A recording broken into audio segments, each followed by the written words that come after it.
For the best price, click the link in the description. I've got a Fujifilm X-S10 review that will make you question your purchase decision. But here's what surprised me: this camera seems to have it all with its 26.1 megapixel APS-C sensor and 4K video capabilities. However, there's something fishy about this camera, and I'm about to expose the issues. Let's dive into the deep end of this review and explore the problems that come with owning a Fujifilm X-S10. As we continue, you'll start to notice some red flags. Therefore, it's crucial to understand what you're getting yourself into before making that final purchase. The Fujifilm X-S10 has been touted as an affordable mirrorless camera, but at what cost?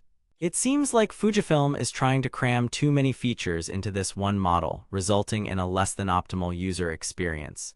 But are these issues deal breakers, or can you live with them? To find out, let's take a closer look at some of the key problems I've encountered during my time with the X-S10. The camera's autofocus system is sluggish and often fails to lock onto moving subjects. This makes it challenging to capture those critical moments, especially when shooting sports or wildlife. Furthermore, the 4K video capabilities are great, but they come at a cost. The camera overheats quickly, rendering them useless in hot environments. Therefore, if you're looking for a camera that can handle demanding tasks like video production, this might not be the best choice.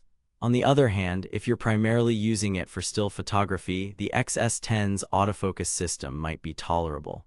Let's reevaluate the Fujifilm X-S10 with a fresh perspective. Is it worth the compromises, or are there better options available in the market? One potential solution could be to use the camera in manual focus mode. However, this defeats the purpose of having an autofocus system in the first place. So what about the 26.1 megapixel APS-C sensor? Isn't that a significant upgrade over other cameras in its class? Well, here's the thing: while it does provide excellent image quality, it also comes with some trade-offs. The camera's battery life is surprisingly short, especially considering the X-S10's power-saving features are enabled by default. This means you'll need to carry an extra battery or two on long shoots. Therefore, if you're planning a day-long photo shoot or event coverage, this could be a significant issue. Another problem I encountered was the camera's ergonomics. The Fujifilm X-S10 has a compact design, but it's not exactly comfortable to hold for extended periods. The 3-inch tilting touchscreen is a welcome addition, but it can be slow to respond at times. This makes navigating menus and adjusting settings a bit of a challenge. In conclusion, the Fujifilm X-S10 has its share of issues. While it excels in certain areas like image quality and video capabilities, other aspects fall short.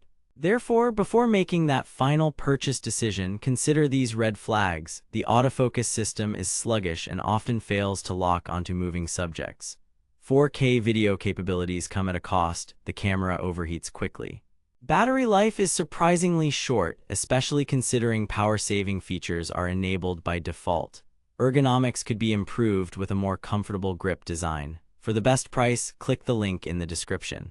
Based on my experience, I wouldn't recommend the Fujifilm X-S10 to anyone looking for a reliable and feature-rich camera.